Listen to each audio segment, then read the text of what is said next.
Hello everyone. নতুন লোকসভা গঠনের পরে স্পিকারের পদ নিয়ে অনেক জল্পনা চলছিল, আর কোথাও না কোথাও এই জল্পনার অবসান হতে চলেছে। কারণ কালকে রাজনাথ সিং এর বাড়িতে একটা হাই লেভেল মিটিং হয় এনডিএ শরিকদের নিয়ে, এবং সেখানে স্থির হয় 3 জনের নাম যারা পরবর্তীকালে স্পিকার পদের জন্য মনোনীত হতে পারে।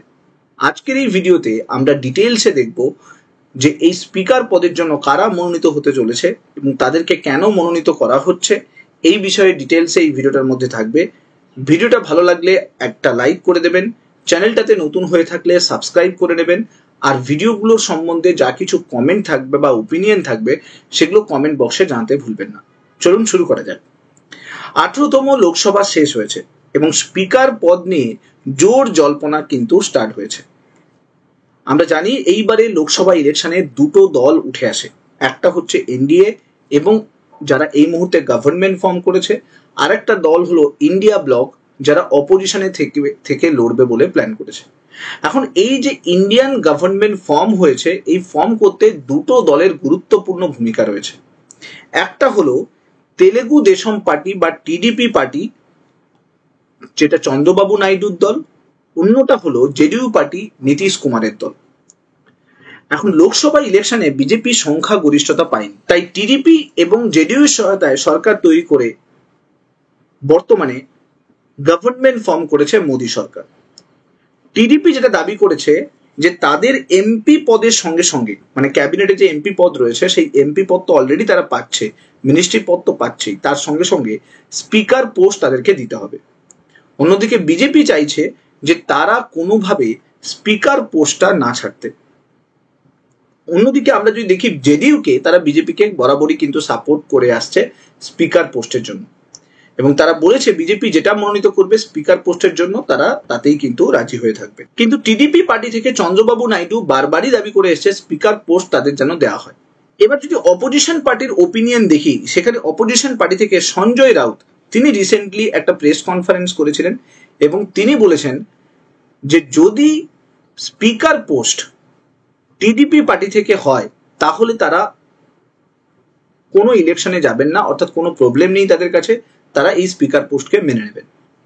কিন্তু যদি ওই স্পিকার পোস্ট বিজেপির পার্টি থেকে হয় তাহলে এই ক্ষেত্রে স্পিকার পোস্টের জন্য তারা নতুন করে প্রার্থী দেবে, এবং সেক্ষেত্রে বিজেপির প্রার্থী এবং অপোজিশন পার্টির যে প্রার্থী তাদের মধ্যে স্পিকারের কিন্তু একটা ইলেকশন কিন্তু হবে।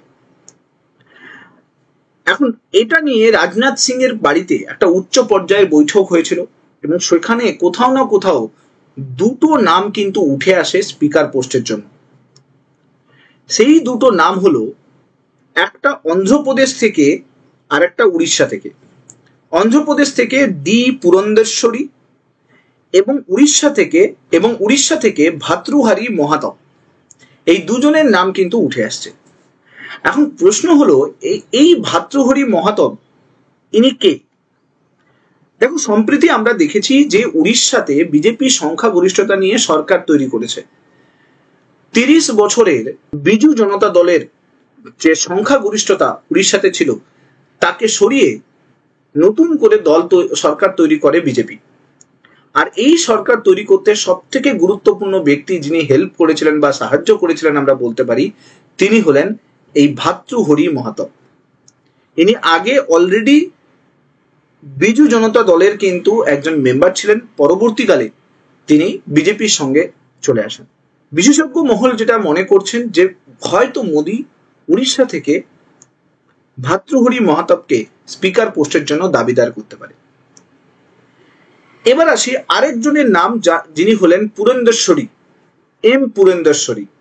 ইনি আর কেউ নয়, অন্ধ্রপ্রদেশের যে ওয়াইএসআর কংগ্রেসের যে সরকার ছিল তাকে সরিয়ে নতুন করে চন্দ্রবাবু নাইডুর যে টিডিপি দল সরকার তৈরি করেছে, আর সেটা তৈরি করতে সব থেকে গুরুত্বপূর্ণ ভূমিকা গ্রহণ করেছে এই পুরন্দেশ্বরী। ইনি আর কেউ নন, ইনি হলেন কিন্তু চন্দ্রবাবু নাইডুর কিন্তু একজন শালিকা। তো চন্দ্রবাবু নাইডুর সঙ্গে সম্পর্কও ভালো রয়েছে এবং তার সঙ্গে সঙ্গে তিনি চন্দ্রবাবু নাইডুর খুব ঘনিষ্ঠ একজন ব্যক্তি। বিশেষজ্ঞ মহল যেটা মনে করছেন যে চন্দ্রবাবু নাইডু হয়তো পুরন্দেশ্বরীকে টিডিপি পার্টি থেকে স্পিকার পোস্টের জন্য দাবি করতে পারেন।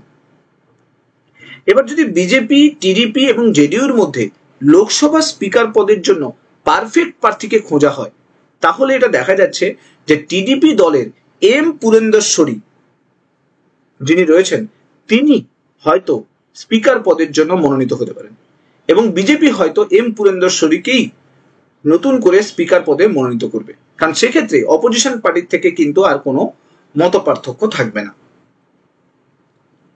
নীতিশ কুমার এই বিষয়ে কিন্তু একটা ক্লিয়ার স্ট্যান্ড কিন্তু দিয়েছেন। তিনি বলেছেন যে বিজেপি যাকেই মনোনীত করবে তাতে নীতিশ কুমারের দল যে জেডিইউ দল রয়েছে তারা তাতে সম্মতি জানাবে, তাদের তাতে কোনো আপত্তি নেই। এখন এইবারে লোকসভাতে বিজেপির সংখ্যাগরিষ্ঠতা নিয়ে সরকার তৈরি করতে পারেনি, তাই সেক্ষেত্রে যদি টিডিপি সরকারের সহায়তায় এবং জেডিইউর সহায়তায় সরকার তৈরি হয়েছে, যদি ইনকেস বিজেপি তার নিজস্ব স্পিকার দিয়ে টিডিপি যে প্রার্থী আছে তাকে সরিয়ে নিজের স্পিকার দেয়, নিজের প্রার্থীকে স্পিকার বানায়, তাহলে এটা হতে পারে যে টিডিপি এই সরকার থেকে বেরিয়ে আসতে পারে, মানে এনডিএ সরকার থেকে বেরিয়ে আসতে পারে।